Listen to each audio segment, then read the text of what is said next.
चला आपण मस्त अशी गरमागरम भाकरी पाहूया।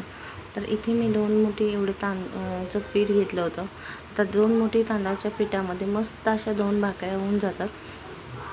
आणि मी इथं पीठ थंड पाण्यामध्येच भिजवून घेतलेलं आहे। जर तुमची भाकरी तांदळाच्या पिठाची व्यवस्थित नसेल तर थोडंसं गरम पाणी करून घ्यायचं आणि त्याच्यामध्ये पीठ भिजवायचं, मस्त मऊसूद भाकरी तयार होते। तर या पद्धतीने मी जशा बनवते तशा पिठावरच्या भाकऱ्या पण खूप छान होतात। जसं आपण उकळत्या पाण्यामध्ये करतो तसंच आमच्याकडे कोकणामध्ये पण आणि आमच्या घरी सगळ्यांकडे अशाच भाकऱ्या बनतात। काही म्हणजे मला तर त्या वाफ्यावरची भाकरी शक्यतो जेव्हा मी राहायचे ना तर तिथे शेजारी त्या ताई बनवायच्या वाफ्यावरच्या, म्हणजे पाण्याची भाकरी, ती तेव्हा माहीत झाली। नाहीतर आमच्याकडे शक्यतो याच पद्धतीने सगळी भाकऱ्या बनवतात पिठावरती।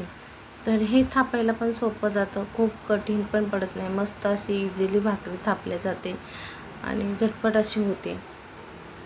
तर चला तर मी पुढे काय म्हणते, तर असं मस्तपैकी आपण भाकरी थापून घ्यायची आणि चला गरमागरम रस्स्याबरोबर भाकरी कशी लागते तर एकदा नक्की करून पहा। अशी भाकरी करायची।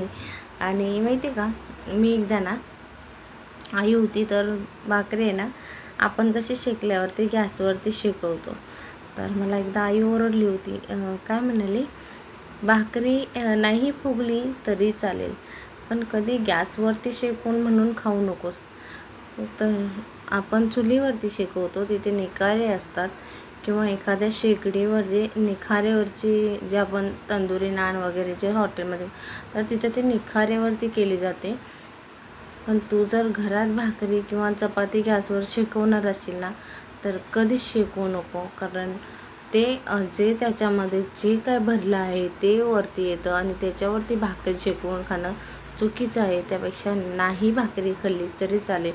तर मी कधीही त्याच्या पलीकडे भाकरी गॅसवरती शिजवली, म्हणजे आपण तव्यातून काढल्यावरती गॅसवरती चपाती म्हणा, भाकरी म्हणा, रोटी म्हणा, काय टाकतो ना, हां ठीक आहे म्हणते, आपण भाकरी कसे रेग्युलर संध्याकाळी करतोच ना, किंवा जरी आपण आठवड्यातून 2दा-3दा केली तरी ती गॅसवरती शेकवून खाल्ली तरी ते जे काय त्याच्यामध्ये विषार हे असणार आहे ते आपलं सगळं पोटात जाणार नाही। इकडे केलं होतं मी खेकड्याचा रस्सा, तर त्याच्याबरोबर आपल्याला ही भाकरी खायची आहे संध्याकाळची। तर त्यामुळं आई काय म्हटली, कधी चपाती भाकरी गॅसवरती शेकवायची नाही, तव्यात नाही फुगली तरी चालेल, जशी आहे ना तशी खायची, कारण ती पोटात जाणार आहे। गॅसवर धर नाहीतर कशीही धर, पण गॅसवरची भाकरी कधीच खाऊ नको, ती चांगली नसते। आपल्या जीवाला धोका पत्करून जर तुम्ही गॅसवरती शेकवून खाणार असतील ना तर कधी भाकरी चपाती खाऊ नकोस, त्यापेक्षा भात उकडा आणि ते खा। मग तिथपासून मी कधीच भाकरी ना गॅसवरती शेकवत नाही। हा म्हणते चुलीमध्ये निखारे असतात त्यामुळे ते मस्त शेकवता येते आणि तिथे काही आपल्याला होण्यासारखं नसतं। त्यामुळे तशा पद्धतीने, तर आता तुम्ही म्हणाल की तो गॅसवरती नाही शेकवत, भाकरी फुगली नाही, तर मी कधीच भाकरी गॅसवरती टाकत नाही। अशी तव्यामध्ये जशी असेल तशी भाकरी, पण माझी भाकरी कुरकुरीत पण होते, मऊसूत पण, तुम्हाला जशी हवी ना तशी भाकरी तयार होते। आणि अशी भाकरी उचलायला पण सोपी असते, कुठे तुटत नाही, फाटत नाही, काय नाही। मी एका हाताने उचलते, एका हाताने टाकते।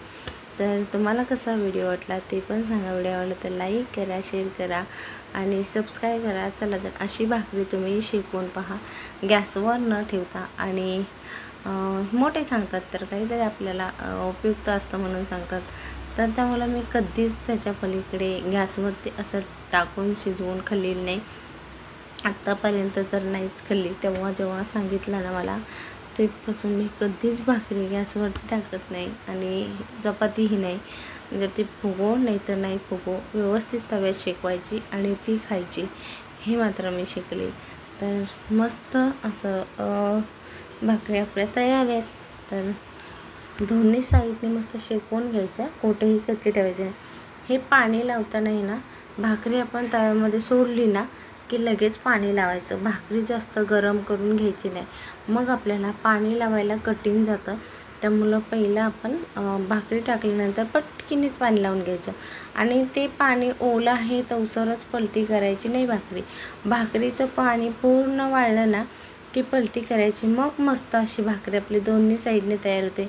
चला तर मस्त अशा आता रश्श्यामध्ये टाकून आपण आपली भाकरी खायला सुरुवात करू.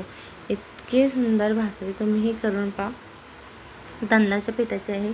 इथे गरम पाणीही वापरलं नाही, मस्त तुम्हाला थापून दाखवली. तव्यात कशी उचलून न्यायची तीही मी दाखवली आहे तुम्हाला. तर तुम्हाला कसं वाटलं ते पण सांगा, आणि तुम्ही कुठून व्हिडिओ माझे पाहता ते सांगा. जास्तीत जास्त शेअर करत जावा आणि नक्की तुम्ही प्रतिसाद द्या व्हिडिओला. तर चला भेटूया नेक्स्ट व्हिडिओमध्ये. ताई रस्सा घातल्यानंतर मस्त असं कोणताही रस्सा घालायचा भाकरी असेल तर. आणि आमच्याकडं शक्यतो तांदळाचीच भाकरी खातात, कधी ज्वारी बाजरीची भाकरी नसते, त्यामुळं आम्ही तांदळाचीच भाकरी खातो. याचा रस्सा घालून या तर मग भाकरी खायला गरमागरम. चला तर आपण भेटूया नेक्स्ट व्हिडिओमध्ये, आणि व्हिडिओ पूर्ण पहा. व्हिडिओ कसा वाटला ते पण सांगत जा. ही अशी ही आपली पांढरी मस्तपैकी भाकरी आहे. पूर्ण व्हिडिओ पाहिला धन्यवाद.